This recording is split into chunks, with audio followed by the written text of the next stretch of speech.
Revelation 1423. From the 18th of May 1940.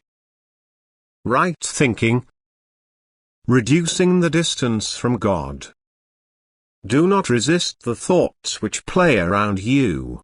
Know that spiritual beings constantly look after you, that they try to supply you with spiritual power, that they want to impart to you what is right, what is truth, that they want to direct your thoughts in such a way that they are a blessing for you, because if you think right, you are seized by divine love. Now divine love has power over you, while the power of the adversary over you is broken. And this is unspeakably important for life on earth. To think correctly reduces your distance from God. To think correctly has the consequence that the human being ennobles itself, and God himself can therefore take more and more possession of the being, because it surrenders itself to him.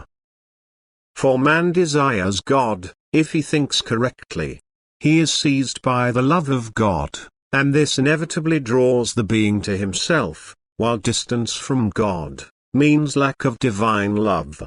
If now man's thinking is influenced in such a way that he cannot help but long for God, then this is a sign that those beings who try to impart thoughts to him are likewise connected to God, that they therefore try to have an effect on man in a good sense, and that therefore those thoughts can be willingly yielded to, because they will have an effect on man in no other way than good. On the other hand, man is always in danger of wrong thinking if the object of his thoughts is not God, but the world. For the world is the kingdom of evil. The world is the kingdom of him who tries to separate humans from God, who seeks to increase his power and wants to direct the will of man in such a way that he turns fully to him only, that is, desires everything worldly from the bottom of his heart.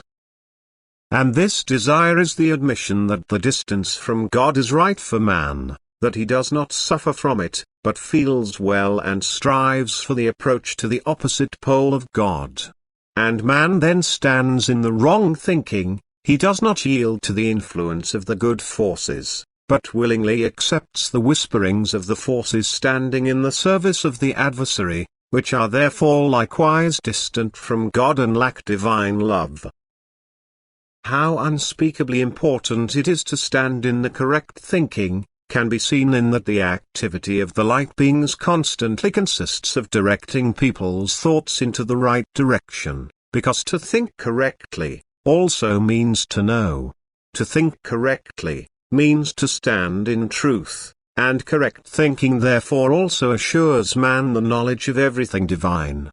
And whoever knows God correctly, also desires him. Whoever desires him, reduces the distance from God through his desire, because his will consciously turns to God.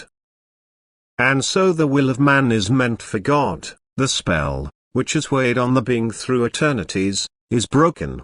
Man has passed the life test on earth. He has returned to God of his own free will. He has broken the connection with the opposite pole of God and has entered the intimate connection with God. His thinking has been right. He has willingly yielded to those forces which are active for his redemption by accepting their thoughts and letting them have an effect on him, and thus made those thoughts his own. For what man thinks, determines his actions. Correct thinking will also let him act correctly, and correct acting is the fulfillment of the divine commandments. Man will therefore always fulfill the divine commandments, if his thinking is correct, because he uses the spiritual power offered to him in the right sense. He uses it to serve God and his neighbor. Amen.